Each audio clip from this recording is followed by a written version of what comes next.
ఎంత గొప్ప మాట చెప్పిందో చూడండి. భాగవతంలో ఎర్రసిరాతో రాసి అట్ట మీద పెట్టుకుని, నేను చెప్పానే పూజా మందిరంలో తగిలించుకోవలసిన పద్యం ఏదైనా ఉంటే అలాంటి పద్యాలు భాగవతంలో ఎన్నో ఉన్నాయని నేను మీకు తరచు చెప్తూ వస్తున్నాను.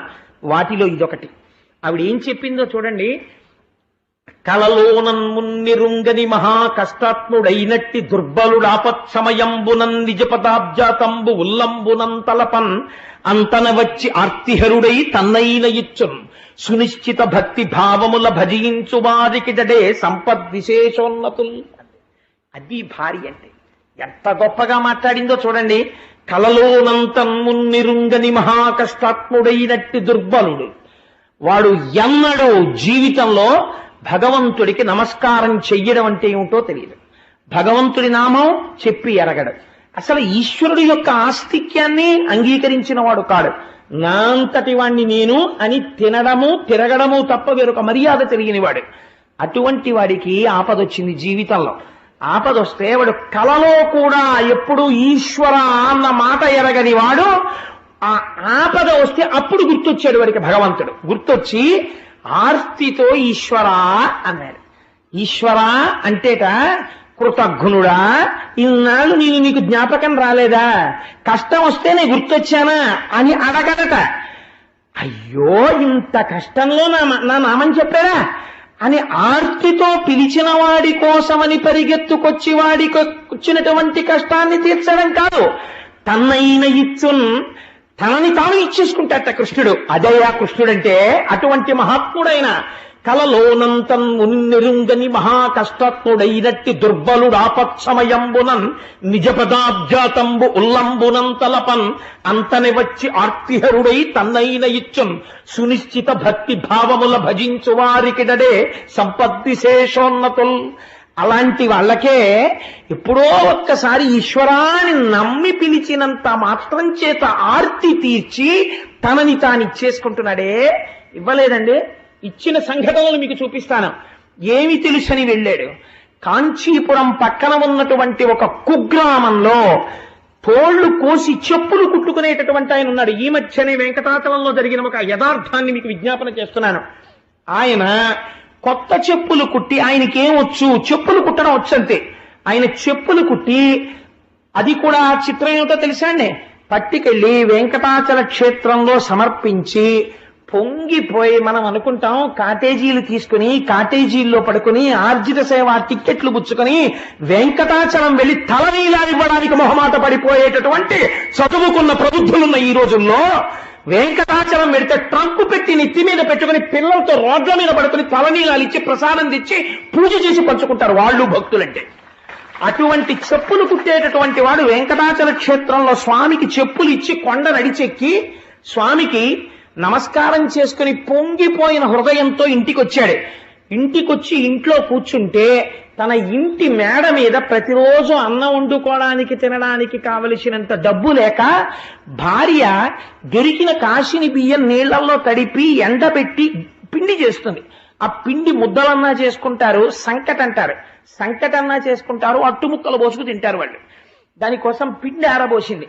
భార్య పిండి తీద్దామని మేడెక్కింది.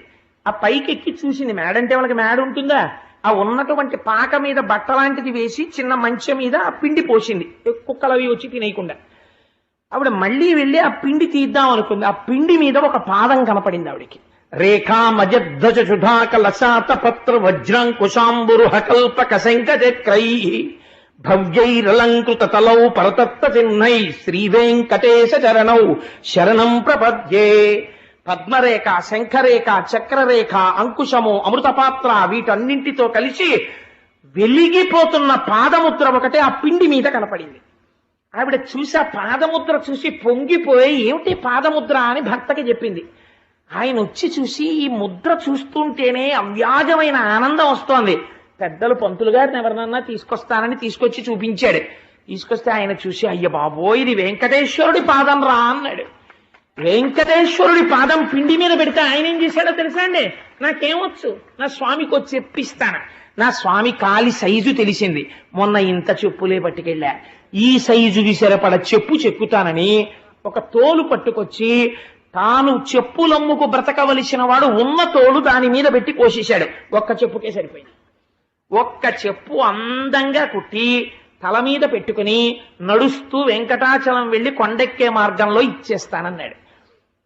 అదే సమయంలో శ్రీకాళహస్తి దగ్గర వేరొక చెప్పులు కుట్టేవారింట్లో కూడా ఇదే పాదం పడింది. అక్కడ ఎడం పాదం పడింది, ఇక్కడ కుడి పాదం పడింది. ఆయన చెప్పు కుట్టి తల మీద పెట్టుకుని ఇద్దరు ఒక్కొక్క చెప్పే పెట్టుకుని కటిక దరిద్రులు, చెప్పులు కుట్టమ్మేవాళ్ళు, ఒక చెప్పు కన్నా తోలు లేని వాళ్ళు, చెప్పు పట్టుకుని ఇద్దరూ చెప్పులు పట్టుకుని ఏకకాలమునందు కొండెక్కే మార్గం దగ్గర గుడికొచ్చారు. ఇద్దరు చెప్పులు తీసుకొచ్చి అక్కడ పెట్టారు. ఖచ్చితంగా సరిపోయే కుడి పాదానికి ఎడం పాదానికి.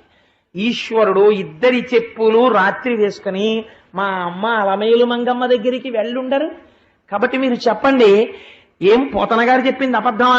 మా పోతన గారికి అబద్ధం చెప్పుకోవలసిన కర్మ?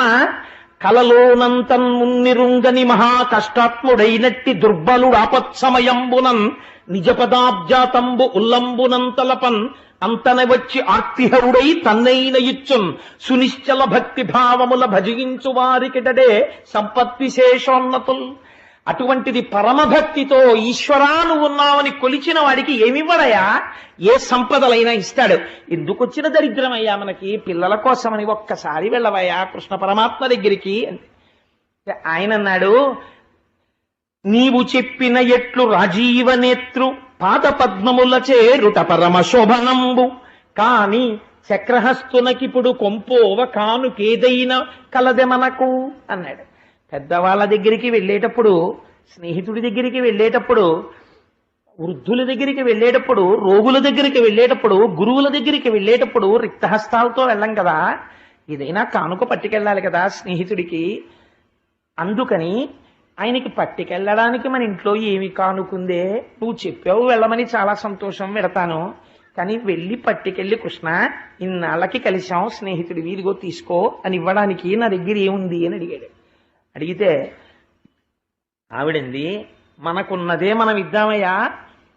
ఏమి తెచ్చావని చూసేవాడు కాడు పరమాత్మ, ఎంత ఆర్తితో తెచ్చావని చూస్తాడయ్యా.